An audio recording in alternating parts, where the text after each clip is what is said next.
Hello everyone. All right, so it is almost 2022, which makes everyone think about changes that they want to make in their life, and I am currently thinking about that as well. However, the thing that I was mainly thinking about last night was my channel. After a year and a half on BookTube, I started thinking about, okay, what rises to the surface as far as what makes me slightly unique or someone that people would want to watch on BookTube.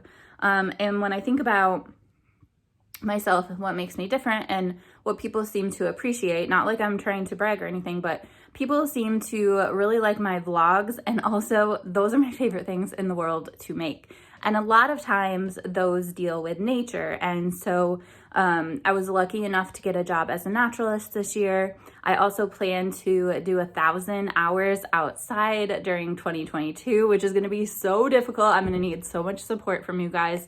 But anyway, this whole idea of combining nature with reading is kind of a big deal for me. And so I was thinking about that, and something that I do at work as a naturalist is called roving, which is basically where you go around and you kind of teach people about nature. You're on a hike, but it's not like an aimless hike. You are basically trying to seek out people to educate. And if you look up what roving means, it also is this idea of not even the education part, but just like moving around. And I was having a conversation with my mom yesterday, and we were basically talking about how I go to East Town, East Grand Rapids, all these different neighborhoods all the time. And it's because the bookstore I like is in, it's not actually, I don't know what the neighborhood is called, but it's on Cherry Street in Grand Rapids. And I like walking around East Grand Rapids. I think the houses are beautiful. I love Reed's Lake. I love going to different parks in Ottawa County. I love going to the parks by my house. I just like going around and experiencing different things. And sometimes I will travel to go for a walk, and other times I will travel to read a book. And this has been a thing that has come up a lot of times. My mom's like, oh, I would just read that book on my couch. And I'm like, no, why read on your couch when you can go to a lake and read or go outside? I found the perfect tree the other day where I'm gonna read when the weather is warmer. I feel like roving kind of fits into that too, that I will travel for bookstores, I will travel to meet authors, I will travel to read in unique locations, or to just go for walks in unique locations.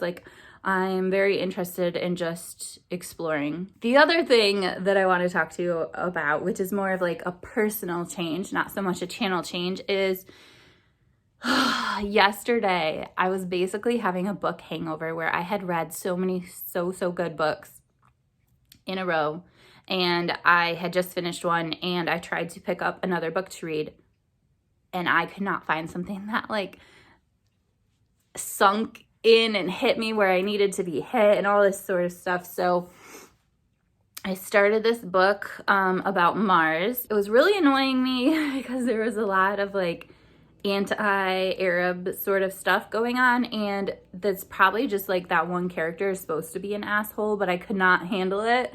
And so I just decided to put that book down. The other book that I started and I put down was one that Sean recommended, or she talked about it on her channel. She didn't necessarily recommend it to me.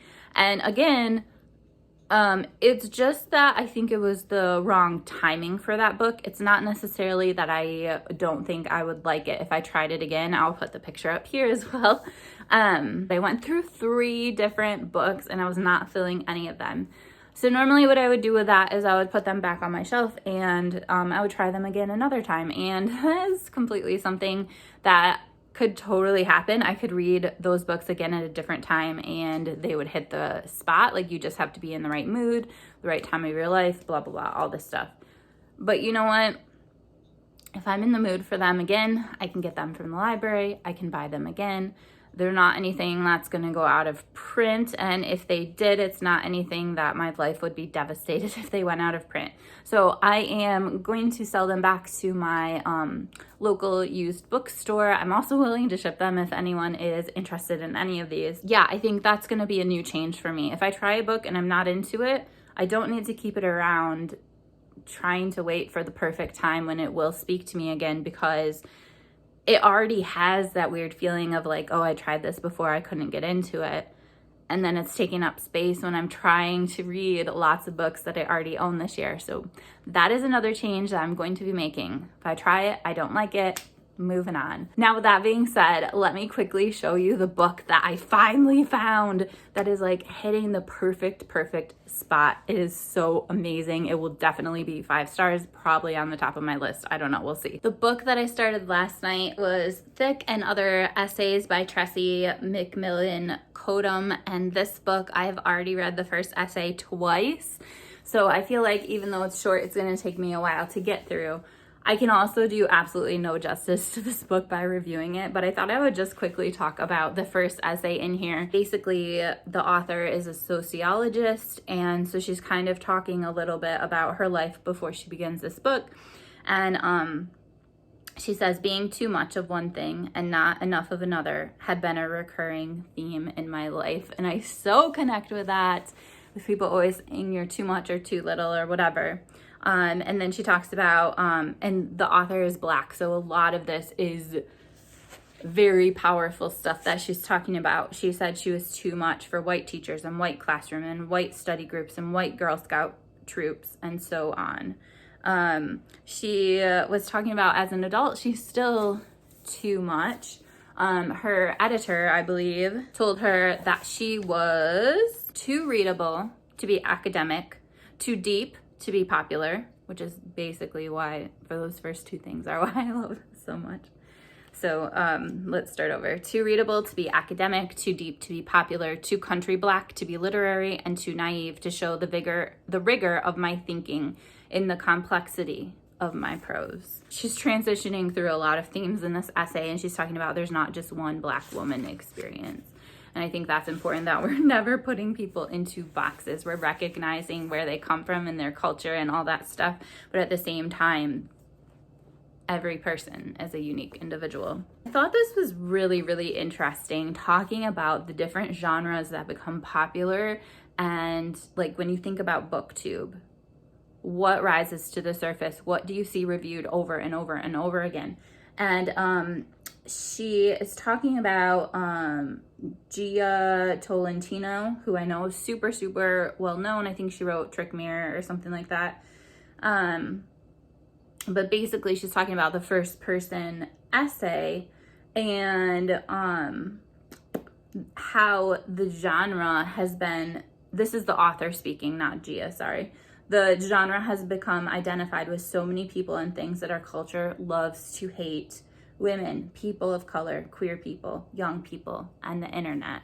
And so then Gia's quote is basically that the personal essay boom is over, and then Tressie, or Dr. Cottom, is talking about like how that's just a way to minimize Black voices and to ignore them, because that is a really good genre.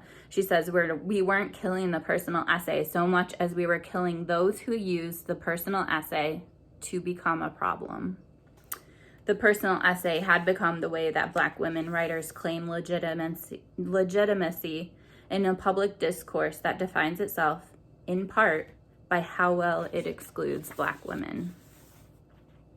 At every turn, Black women have been categorically excluded from being expert performers of persuasive speech acts in the public that adjudicates our humanity. So, I mean, I love this book so much. I'm trying to think if there's anything else.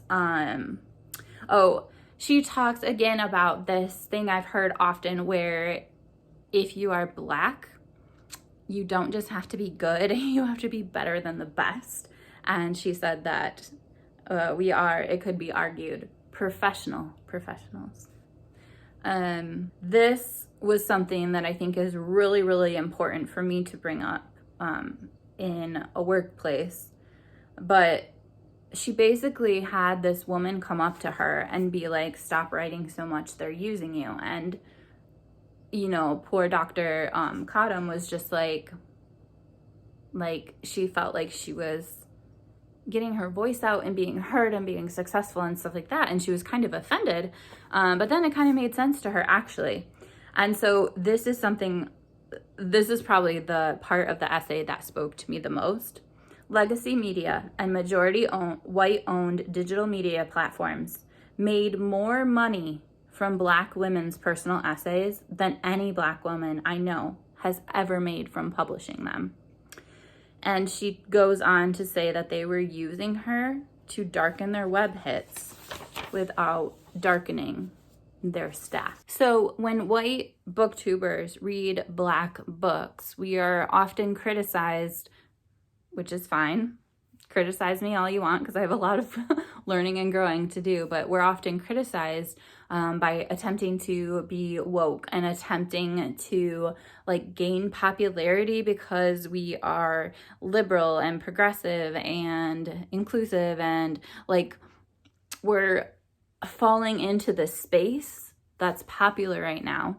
And I just think that it's really important that that's not the approach that white booktubers have, that they're reading Black books because they legitimately want to, and also that they are legitimately friends with Black creators and following their channels and doing all the things, not just to do it, but because we benefit from being with people that are different from us and that have unique experiences. And then finally, I think all of us love books about books, and just to hear the author talk about her love of books and about the privilege that she has in her own life for being able to read. She says the things we touch and smell and see and experience through our senses are how stories become powerful. She talks about my thinking is not fixed in time, and hopefully it will never be. And that was something that I think is so important with like this pandemic. I had a medical professional get kind of upset venting to me about how the rules keep changing. I'm like, no duh, because people are learning new things. And when you learn new things, you have to change your behavior. And it just sounds like this author, that's how she lives her life, that she's always growing, learning, changing. And I appreciate that a lot. I have 14 reading spots in my home and 3 in my university office. I read and think a lot. To the extent possible, my entire life is organized to find me 15 more minutes every day in which I can read slowly. And then this is important for everybody. She's talking about it as a Black woman, but I think it's important for everyone to consider. With the privilege to read and to think comes great responsibility. When you have the privilege precisely because so many others like you, Black women, are systematically filtered out of every level of social status, then the responsibility is especially great.